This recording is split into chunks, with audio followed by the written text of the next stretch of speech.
किसान भाइयों नमस्कार। प्याज एवं लहसुन की खेती से जुड़ी कुछ अहम खबरें तथा महत्वपूर्ण जानकारी के साथ समस्याओं के सटीक निराकरण के लिए हम आपके लिए लाए हैं किसानों का हमसफर प्याज एवं लहसुन समाचार। प्याज एवं लहसुन समाचार के इस 26वें अंक में मैं डॉक्टर राजीव काले, वरिष्ठ वैज्ञानिक कृषि विस्तार संस्थान की ओर से आप सभी का स्वागत करता हूँ। चलिए इस अंक की शुरुआत करते हैं किसान सलाह से। आज की किसान सलाह में हम जानेंगे भंडारण गृह में रखे हुए प्याज की देखभाल कैसे करें और उसका विपणन कैसे करें। प्याज की कटाई के बाद यदि उसका भंडारण सही ढंग से न किए जाए तो उससे भारी नुकसान हो सकता है। इसलिए भंडारित प्याज की नियमित निगरानी और देखभाल अत्यंत आवश्यक है। भंडारण गृह में वायु का उचित अवगमन बना रहना चाहिए ताकि अंदर का वेंटिलेशन साफ और क्रियाशील बने रहे। नमी प्याज के सड़ने का मुख्य कारण होती है। विशेष रूप से वर्षा ऋतु में यह सुनिश्चित करें कि भंडारण गृह की छत और दीवारों में कहीं से भी रिसाव न हो।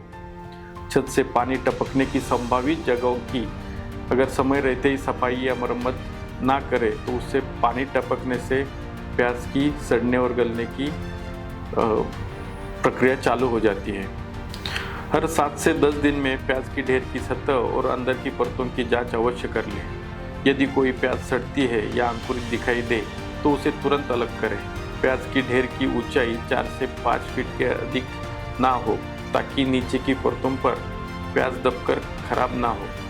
थोड़ी सी सतर्कता और नियमित देखभाल से हम प्याज को लंबे समय तक सुरक्षित रख सकते हैं और बाजार में बेहतर कीमत प्राप्त कर सकते हैं। बाजार में बेहतर कीमत प्राप्त करने के लिए अगस्त महीने से आपको थोड़े थोड़े अंतराल में कुछ प्याज आपकी मार्केट में लानी चाहिए ताकि आपको औसतन अच्छी कीमत मिल सके, क्योंकि बाजार में कभी कीमत ज़्यादा रहती है कभी कम रहती है। इस चढ़ाव उतार का आपको नुकसान ना हो इसलिए आपको समय समय पर 10 से 15 दिन के अंतराल में आपको आपके कुल प्याज का थोड़ा थोड़ा हिस्सा आपको 2 से 3 महीने तक बाजार में लाना चाहिए ताकि औसतन कीमत आपको अच्छी मिले।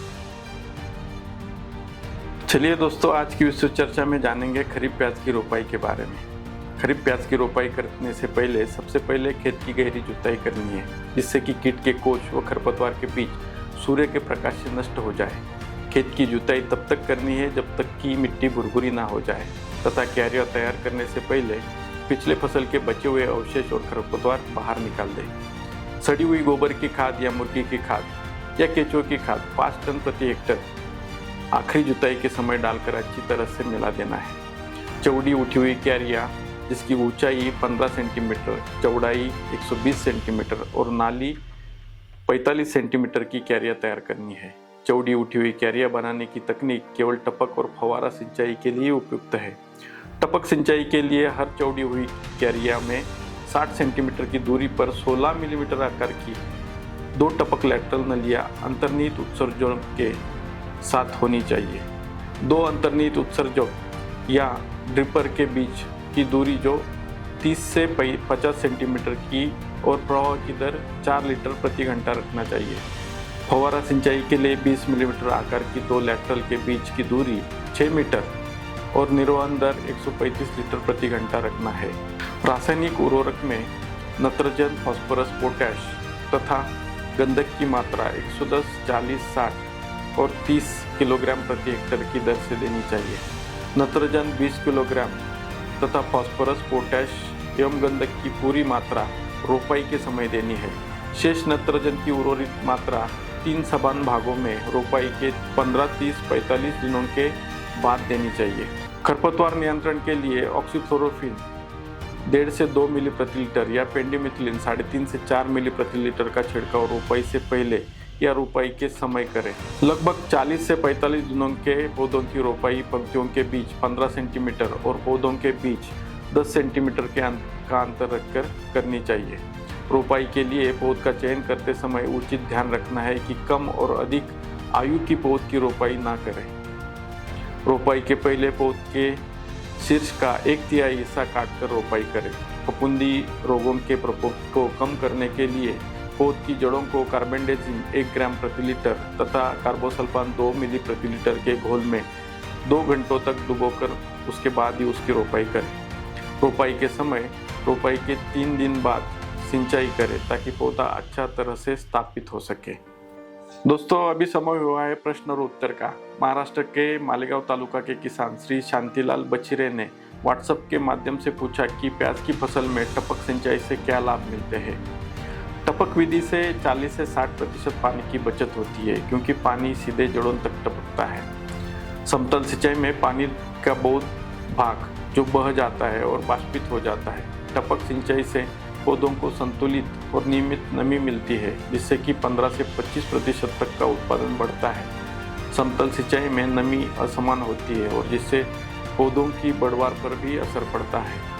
खरपतवार नियंत्रण में भी इसका प्रभाव अच्छा है क्योंकि केवल पौधों की जड़ तक पानी देने से खरपतवार की वृद्धि कम हो जाती है। समतल सिंचाई में पूरा खेत गीला हो जाता है और खरपतवार अधिक उगते हैं। उर्वरकों की भी बचत होती है क्योंकि टपक प्रणाली के माध्यम से उर्वरक सीधा पानी के साथ दिया जाता है और इससे उर्वरक कम मात्रा में लगते हैं।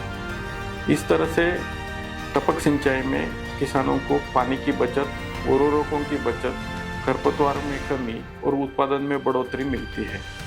चलिए अब जानते हैं संस्थान की कुछ अहम खबरें। विकसित कृषि संकल्प अभियान ICAR-DOGR की पहल। भारतीय कृषि अनुसंधान परिषद प्याज एवं लहसुन अनुसंधान निदेशालय राजभवन नगर पुणे द्वारा 29 मई से 12 जून 2025 तक विकसित कृषि संकल्प अभियान के अंतर्गत एक 15 दिवसीय पूर्व खरीफ विशेष अभियान का आयोजन किया गया।